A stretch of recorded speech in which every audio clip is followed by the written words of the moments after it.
예, 오늘 참 이 와중에 이 말을 많이 쓰는 것 같습니다.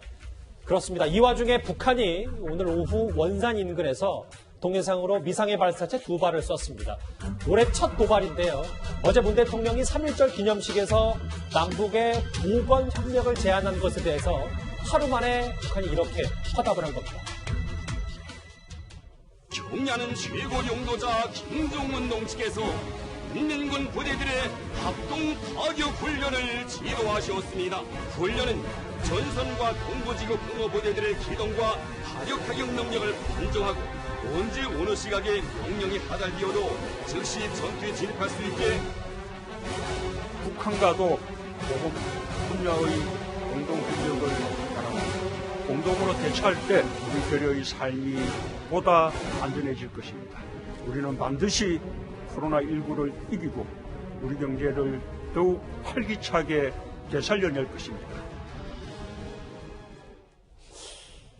자, 북한이 정말 이 와중에 발사체 2발을 쐈습니다. 신 대표님 오랜만에 뵙는데요. 이 본인들은 체제가 안정돼 있고 코로나 위기에선 벗어났다라는 대외적 과시용인지 아니면 우리나라 압박용인지 미사일체 발사 어떻게 봐야 됩니까? 저는 우리나라 압박용 플러스 김정은 정권의 위기 돌파용이라고 봅니다. 왜냐하면 저는 코로나가 안정이 됐다고 보지 않습니다. 코로나가 안정이 안 됐다는 것은 지금 전 세계가 지금 아직도 절정기가 꺾이지 않은 상황에서 북한이 안정이 됐다. 이것은 뭐 사실 있을 수 없는 일이고요. 예. 저는 북한 정권이 이 와중에도 저 정도 도발을 하지 않으면 위험한 정도의 지경에 가 있으니까 지금 이러지 않느냐라고 생각합니다. 왜냐하면 작년 연말에 노동당 전원회의를 통해서 굉장히 강경한 대외 정책을 할 것처럼 이야기를 했었어요. 그런데 새해가 들어오고 지금 만 2달이 지났는데 아무런 행보를 보이지 않고 있습니다. 그러다가 코로나 사태 때문에 북한도 마찬가지로 지금 모든 것을 폐쇄하고 있죠. 예. 장마당 경제에 완전히 얼어붙었습니다. 우리보다 더 힘들죠.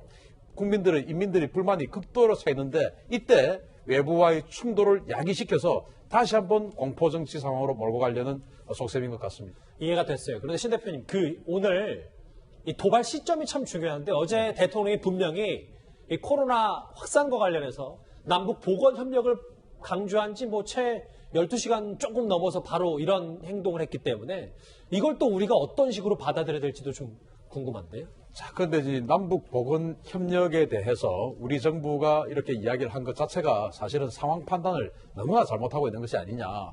지금 이제 북한의 공식적인 그 발표로는 코로나 환자가 없다라고 하지 않습니까? 예. 그런데 실제로는 북한에도 많이 있을 것이다라는 그런 관측들이 여러 군데서 지금 새 나오고 있거든요. 그런데 만약에 실제로 남북 보건 협력을 한다면 북한의 코로나19 관련한 이런 실제적인 상황이 대외적으로 표출이 될 것이고 자신들이 만약에 그동안 거짓말을 해왔다라면 그 거짓말한 것이 다 밝혀질 텐데 이것이 과연 협력이 될 상황이겠습니까? 정말로 북한 김정은 정권이라면 수많은 인민들이 죽어나가도 이거 자신들이 거짓말한 것을 들키지 않기 위해서 노력하겠죠. 이런 상황에서 우리가 북한과 협력하자라고 하는 말 자체가 잘못된 것이다. 저는 그렇게 봅니다. 북한과의 코로나 협력 관련해서 대통령이 어제 3.1절 기념식에서 발언했었는데 하루 만에 오늘 북한이 올해 들어서 첫 도발을 감행했습니다. 이 와중에 발사체를 쏜 북한 얘기는 여기서 정리하고요. 다음 주제, 글쎄요, 외교적 문제도 점점 심해지는 것 같습니다. 다음 주제 바로 만나봅니다.